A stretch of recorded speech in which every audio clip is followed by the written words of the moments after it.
does look like the Chinese, they have attached their own, I wouldn't say their own future, but they are definitely on the Russian side. They are also trying to avoid to be struck by Western sanctions as they are biding their time. They hope to develop their economy a little bit more on the expense of Western economies and build up their army, which is still far from being able to compete with that of the US and especially of NATO as a whole. So they don't want to sever economic ties with the West just yet. They definitely don't want to enter into a military conflict with the West. They are trying to stay out of it for as long as possible, but at the same time, they don't want to see a Russian collapse. So it is quite certain that there are some efforts being made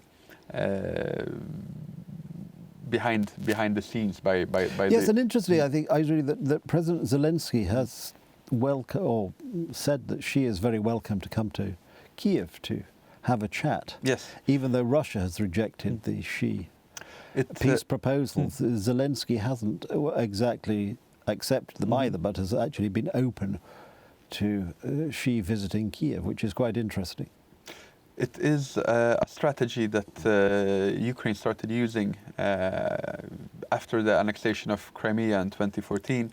They tried to attract as much Chinese investments as possible into the country, thinking that if they did so, then China would be able to exert pressure on Russia not to attack, not to bomb these Chinese factories and other investments made.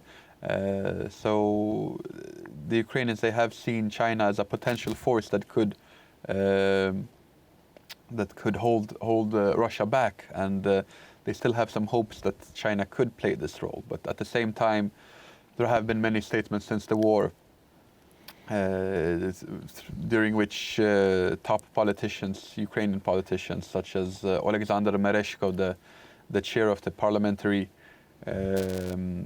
committee for foreign affairs, keeps making statements that counter Chinese narratives. He has been a very vocal supporter of Taiwan, for example. So there is also some disillusion in Ukraine when it comes to China, but clearly they haven't given up completely on that trope. They know that Russia would never listen to American pressure saying that it's time to end the war. The only type of pressure that America can exert on Russia is by increasing military aid and financial aid to Ukraine. But the Chinese, if they would slam the fist and say that enough, this war is hurtful to China, would the Russians listen?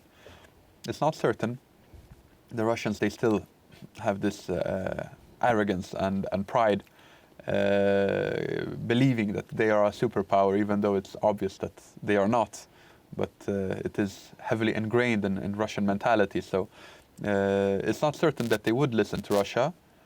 But with the economic hardships they are facing, if the Chinese would threaten with joining Western sanctions or anything similar, holding back oil purchases from Russia or any other natural resource, or whatever help that is being sent to Russia from China, who knows? Maybe it could be a way to end this war. But for that to happen, it would also be good to put as much pressure as possible on China by the West. So it's a very complicated pitch because it goes Taiwan. The Chinese get very excited about Taiwan, and they've been quite open about saying there may be some military takeover of Taiwan, not easily achieved. Yes, they have stated that they haven't ruled it out, taking Taiwan back by force. Adam, as usual, the clock has defeated us, so I'm going to have to ask you to pause there, but we will pick it up next time. There we are. I've had to interrupt Adam almost in mid-sentence, but fear not, if you join us next time on Poland Daily History, as we hope you will, we'll pick up the story. Until then, thank you for watching.